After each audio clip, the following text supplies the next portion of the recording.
Hello दोस्तों, हमारे channel पर आपका स्वागत है, जहां मिलती है प्यारी प्यारी छोटी कहानियां जो हर उम्र के लोगों को हंसाती हैं, सिखाती हैं और एंटरटेन करती हैं। तो आराम से बैठिए और इस प्यारी सी कहानी में खो जाइए। दया और पुण्य का जादुई बीज। नानी, आज फिर कोई जादुई कहानी सुनाओ ना। अनन्या ने नानी की गोद में सिर रखते हुए कहा। बाहर ठंडी हवा चल रही थी और गांव की शाम शांत थी।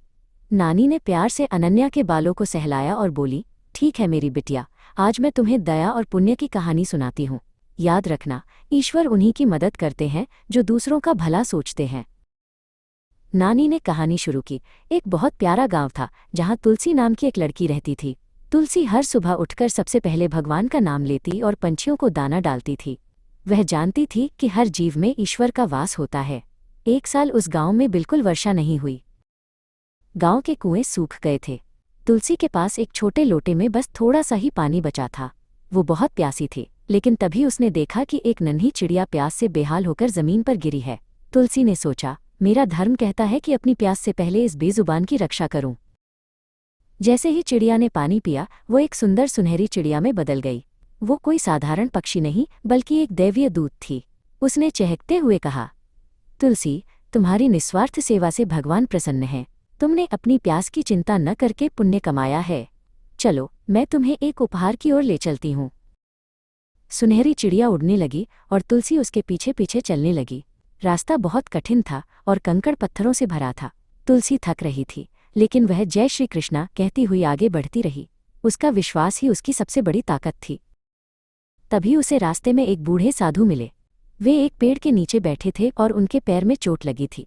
तुलसी को जल्दी पहुंचना था, पर उसने सोचा, परोपकार ही सबसे बड़ी पूजा है। वो रुकी और अपनी ओढ़नी फाड़कर साधु के घाव पर पट्टी बांध दी। साधु मुस्कुराए और उनके चेहरे पर एक अनोखा तेज आ गया। उन्होंने कहा, बेटी, जिसने दुखियों की सेवा की, उसने ईश्वर को पा लिया। यह लो पुण्य का बीज, इसे अपने गांव में बो देना। ये तुम्हारी दया और धर्म का फल है। उन्होंने एक चमकता हुआ हरा बीज तुलसी को दिया। तुलसी ने श्रद्धा के साथ उस बीज को माथे से लगाया। उसने साधु के पैर छुए और उनका आशीर्वाद लिया। वो समझ गई थी कि असली जादू किसी चमत्कार में नहीं, बल्कि दूसरों के काम आने में है। वो खुशी खुशी अपने गांव की तरफ दौड़ पड़ी। गांव पहुंचकर तुलसी ने मंदिर के पास वो बीज बो दिया। जैसे ही बीज मिट्टी में गया, वहां से शीतल जल की एक धारा फूट पड़ी।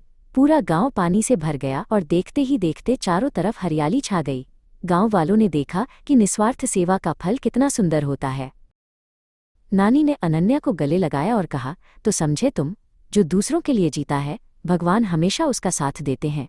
अनन्या ने सिर हिलाया और कहा, नानी, मैं भी तुलसी की तरह सबकी मदद करूंगी। नानी की कहानी ने अनन्या के छोटे से दिल में दया का बीज बो दिया था।